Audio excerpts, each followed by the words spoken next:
Hi, boys and girls. It's Tuesday, May the 19th.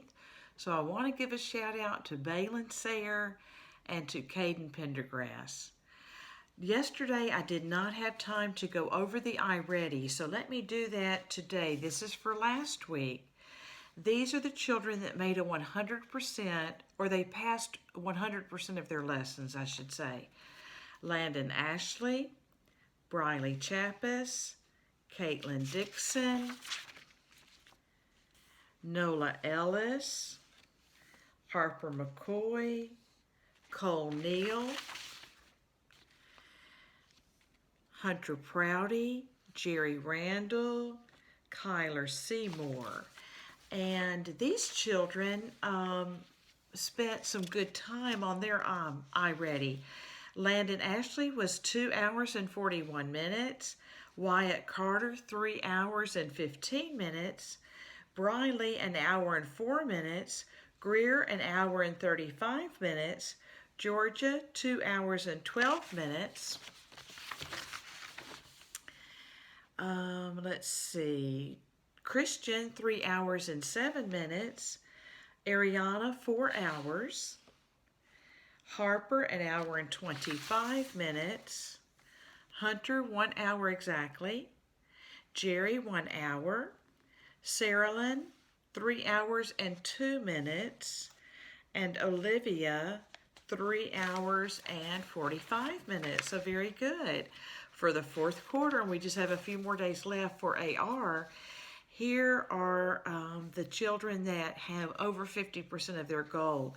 Georgia has made 100% of her AR goal, and she has a 98% correct average.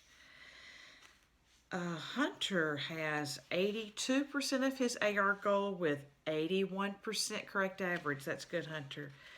Jerry has 164% of his goal with 95% average. Very good, Jerry. Then in my homeroom, the only child, Wyatt, you're my only one for AR this quarter. You have 103% at 96% correct. Thank you. I'm very proud. Remember, guys, you've got a few more days of AR, and you can also test on The Lion, the Witch, and the Wardrobe if you've been listening carefully. 2 children let me share their writings with you this week. Remember, the assignment last week was write a story that goes with this theme. Being honest, even when it's difficult, will pay off in the end. So here is John Weston's The Two Friends. Once there was a lion named Simba. Simba had a friend named Gills. He was a fish. He lived in a pond. Simba liked to lie to Gills about the jungle. He told Gills that there was a witch who grants everybody 100 wishes. Each time Gills heard about the witch, the more jealous he got. One day he got so jealous he jumped out of the pond and went to see the witch. Simba found him and told him the truth so he wouldn't go and see the imaginary witch and die. Simba brought Gills back to the pond and said he was sorry for lying. Here is one from Josie Grissett, The Big Fat Lie. One day a 7-year-old boy told his grandma he did not feel good. He didn't want to do what he was asked to do, which was pick up his toys and pick up the living room. But when he got home, he felt better, and his parents found out that he did not feel good, in quotes, earlier, and so he got in trouble because he lied to his grandma by saying he didn't feel good, and then he lied to his parents by not saying that he lied. So he got spanked for lying to everyone. He went over to his grandma's house to apologize, and then he was grounded from his phone. The little boy wondered how his parents found out. How do you think they found out? So Josie leaves it with a question for you to think about. Today we're going to read a chapter called Deeper Magic from Before the Dawn of Time. Remember, it was the deep magic that the witch said blood was required because of Edmund's wrongdoing. But instead of Edmund's blood, Aslan gave up his own blood or his own life. That was the deep magic, but this chapter says deeper magic. Listen for these 5 questions. Number 1, what did the mice do? And it's something to do with Aslan. Number 2, what happened to the stone table? Number 3, what happened to Aslan? Number 4, how did the girls travel with Aslan on the journey? And number 5, where does Aslan go at the end of this chapter? Now that's strange because we thought Aslan had died. So let's find out. Chapter 15, Deeper Magic from Before the Dawn of Time. While the 2 girls still crouched in the bushes with their hands over their faces, they heard the voice of the witch calling out, "Now follow me all, and we will set about what remains of this war. It will not take us long to crush the human vermin and the traitors now that the great fool, the great cat, lies dead." At this moment, the children were for a few seconds in very great danger, for with wild cries and a noise of pipes and shrill horns blaring, the whole of that vile rabble came sweeping off the hilltop and down the slope right past their hiding place. They felt the specters go by them like a cold wind, and they felt the ground shake beneath them under the galloping feet of the minotaurs. And overhead there went a flurry of foul wings and a blackness of vultures and giant bats. At any other time they would have trembled with fear, but now the sadness and shame and horror of Aslan's death so filled their minds that they hardly thought of it. As soon as the wood was silent again, Susan and Lucy crept out onto the open hilltop. The moon was getting low and thin clouds were passing across her, but still they could see the shape of the lion lying dead in his bonds. And down they both knelt in the wet grass and kissed his cold face and stroked his beautiful fur, what was left of it, and cried till they could cry no more. And then they looked at each other and held each other's hands for more loneliness and cruel, and cried again, and then again were silent. At last Lucy said, "I can't bear to look at that horrible muzzle. I wonder could we take it off?" So they tried, and after a lot of working at it, for their fingers were cold and it was now the deepest part of the night, they succeeded. And when they saw his face without it, they burst out crying again and kissed it and fondled it and wiped away the blood and the foam as well as they could. And it was all more lonely and hopeless and horrid than I know how to describe. "I wonder could we untie him as well," said Susan presently, but the enemies, out of pure spitefulness, had drawn the cord so tight that the girls could make nothing of the knots.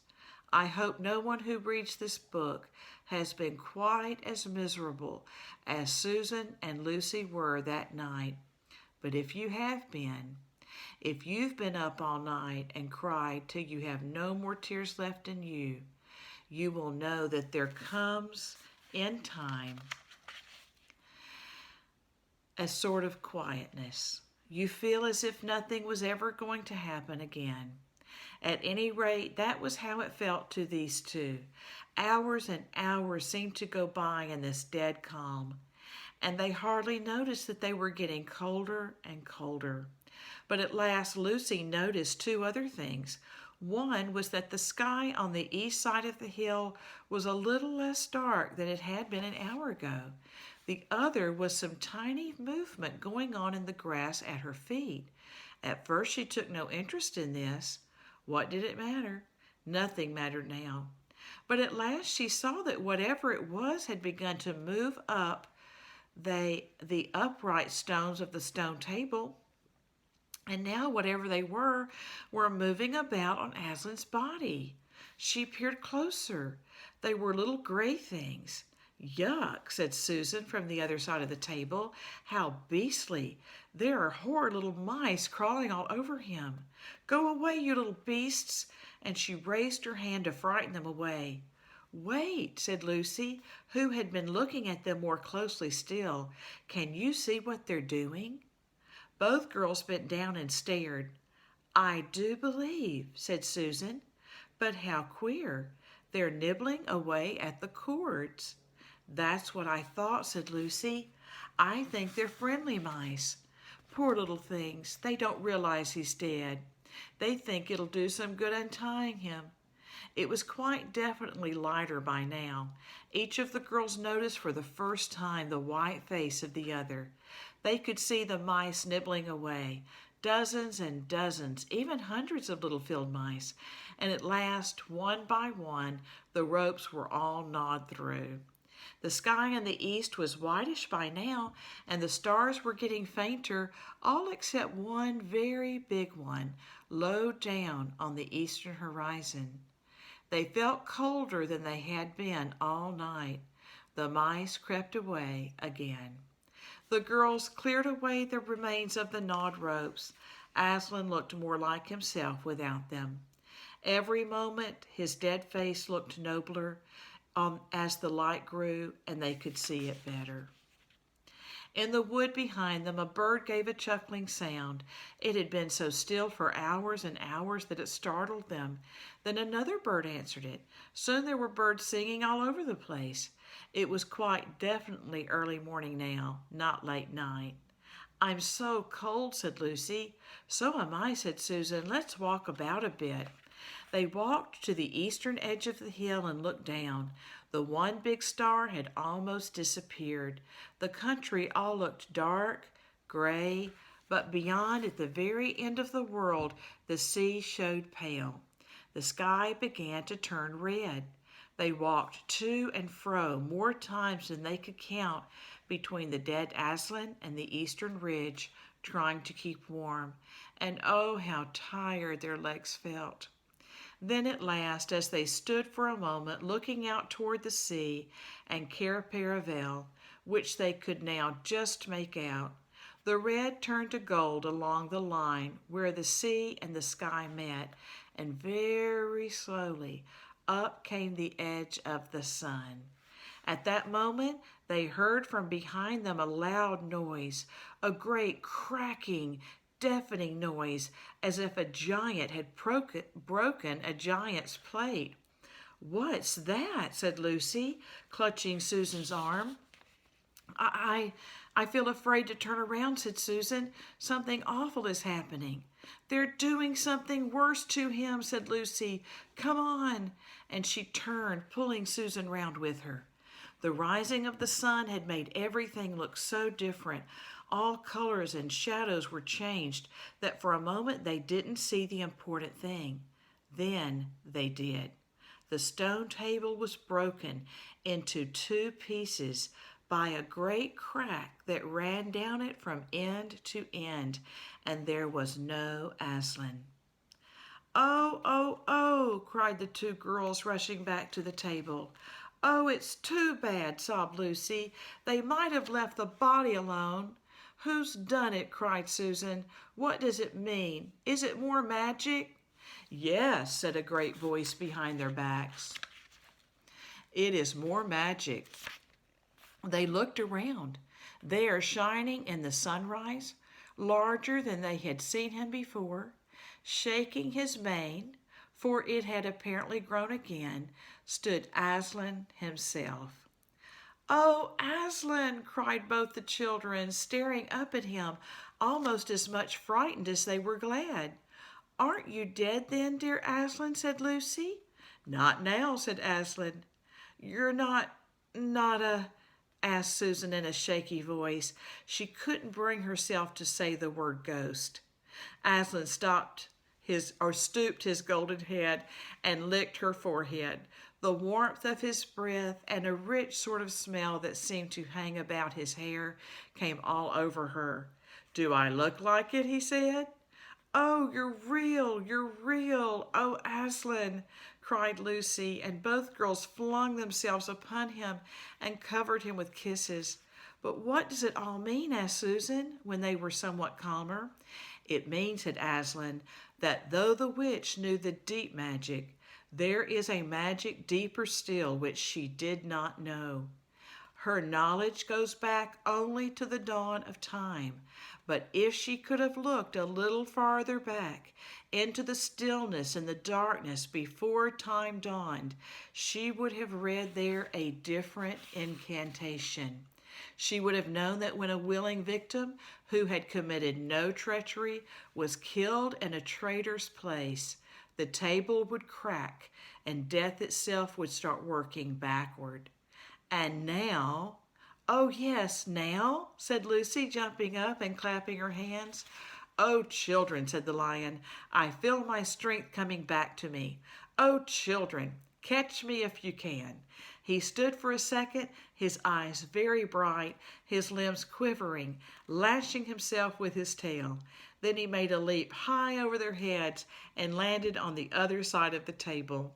Laughing, though she didn't know why, Lucy scrambled over it to reach him. Aslan leaped again. A mad chase began. Round and round the hilltop he led them, now hopelessly out of their reach, now letting them almost catch his tail, now diving between them, now tossing them in the air with his huge and beautifully velveted paws, and catching them again, and now stopping unexpectedly so that all three of them rolled over together in a happy, laughing heap of fur and arms and legs. It was such a romp as no one has ever had except in Narnia, and whether it was more like playing with a thunderstorm or playing with a kitten, Lucy could never make up her mind. And the funny thing was that when all three finally lay together,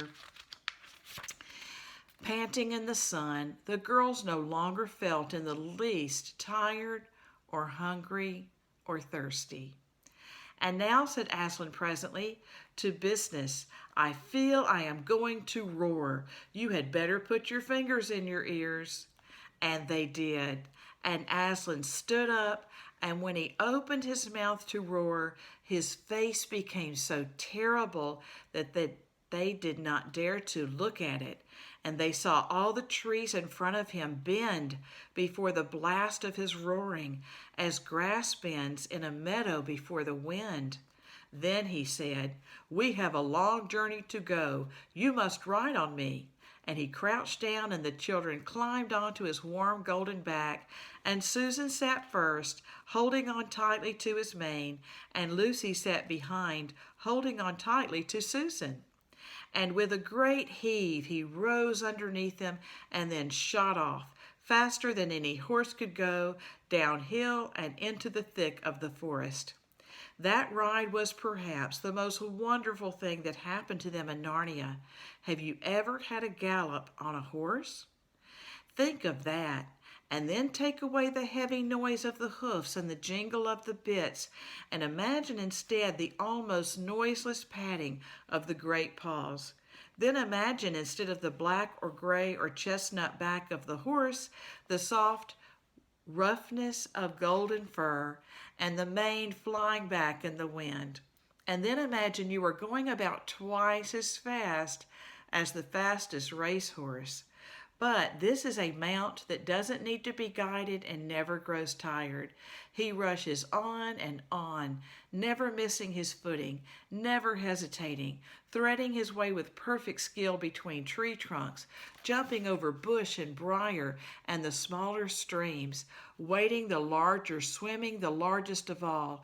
And you are riding not on a road, nor in a park, nor even on the downs, but right across Narnia, in spring, down solemn avenues of beech trees and across sunny glades of oak, through wild orchards of snow-white cherry trees, past roaring waterfalls and mossy rocks and echoing canyons, up windy slopes alight with gorse bushes, and across the shoulders of heathery mountains, and along giddy ridges, and down, down, down again, into wild valleys and out into acres of blue flowers. It was nearly midday when they found themselves looking down a steep hillside at a castle, a little toy castle it looked from where they stood, which seemed to be all pointed towers. But the lion was rushing down at such a speed that it grew larger every moment, and before they had time even to ask themselves what it was, they were already on a level with it. And now it no longer looked like a toy castle, but rose frowning in front of them. No face looked over the battlements, and the gates were fast shut. And Aslan, not at all slacking his pace, rushed straight as a bullet toward it. "The witch is home!" he cried. "Now, children, hold tight." Next moment, the whole world seemed to turn upside down, and the children felt as if they had left their insides behind them, for the lion had gathered himself together for a greater leap than any he had yet made, and jumped, or you may call it flying rather than jumping, right over the castle wall. The two girls, breathless but unhurt, found themselves tumbling off his back in the middle of a wide stone courtyard full of statues. And that's where we'll start tomorrow. This chapter ended much better than yesterday's.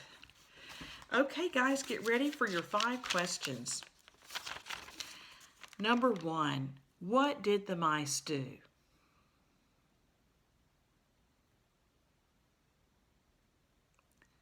They gnawed through the ropes that were on Aslan.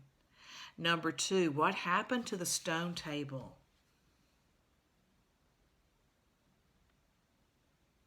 It broke in 2. Number 3, what happened to Aslan?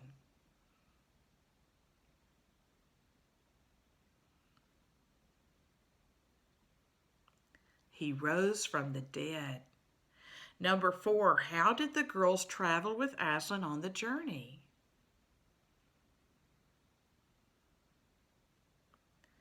They rode on his back. And where does Aslan go at the end of this chapter?